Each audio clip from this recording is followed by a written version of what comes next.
പ്രതിപക്ഷ നേതാവ് വി.എസ്. അച്യുതാനന്ദനടക്കം 10 പേർ നൽകിയ ഹർജി അംഗീകരിച്ചുകൊണ്ടാണ് vigilance judge John K Illikkadan കേസിൽ തുടരന്വേഷണത്തിന് ഉത്തരവിട്ടത്. മാണിക്കെതിരായ അന്വേഷണം അവസാനിപ്പിക്കാൻ അനുമതി തേടി വിജിലൻസ് സമർപ്പിച്ച അന്തിമ റിപ്പോർട്ട് തള്ളിക്കൊണ്ടായിരുന്നു കോടതിയുടെ വിധി.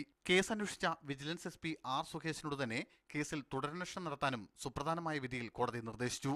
കോടതി പറഞ്ഞിരിക്കുന്നത് the final report is rejected and the matter is remitted back to the investigating officer for further investigation. പൂട്ടിക്കിടന്ന 418 ബാറുകൾ തുറക്കാൻ മന്ത്രി കെ മാണിക്ക് 1 കോടി രൂപ കോഴ നൽകിയെന്ന ബിജു രമേശിന്റെ വെളിപ്പെടുത്തലിലൂടെയായിരുന്നു കേരള രാഷ്ട്രീയത്തെ പിടിച്ചുകുലുക്കിയ ബാർക്കോഴ കേസിന്റെ ആരംഭം. കേസ് അന്വേഷിച്ച വിജിലൻസ് എസ്.പി. ആർ. സുകേശൻ സാഹചര്യ തെളിവുകളും ബിജു രമേശിന്റെ ഡ്രൈവർ അമ്പിളിയുടെ നുണപരിശോധനാ റിപ്പോർട്ടും പരിഗണിച്ച് മാണിക്കെതിരെ കേസെടുക്കാൻ വസ്തുതാവിവര റിപ്പോർട്ടിൽ നിർദ്ദേശിച്ചിരുന്നു. എന്നാൽ ഇത് തള്ളിയ വിജിലൻസ് ഡയറക്ടർ മാണിക്കെതിരായ തെളിവുകൾ നിയമപരമായി നിലനിൽക്കുന്നതല്ലെന്നും അതിനാൽ കേസ് അവസാനിപ്പിക്കാൻ അനുമതി തേടി കോടതിയെ സമീപിക്കാനും നിർദ്ദേശിക്കുകയായിരുന്നു. ഇതേ തുടർന്ന് എസ്.പി. സുകേശൻ സമർപ്പിച്ച അന്തിമ റിപ്പോർട്ടാണ് കോടതി ഇപ്പോൾ തള്ളിയിരിക്കുന്നത്. തുടരന്വേഷണത്തിന് ഉത്തരവിടുന്നതിലൂടെ വിജിലൻസ് ഡയറക്ടർ തള്ളിയ അന്വേഷണ ഉദ്യോഗസ്ഥൻ ആർ. സുകേശിന്റെ റിപ്പോർട്ടിനെ തത്വത്തിൽ അംഗീകരിക്കുകയാണ് കോടതി ചെയ്തിരിക്കുന്നത്. സുനിൽ ഐസക്, മീഡിയ 1, തിരുവനന്തപുരം.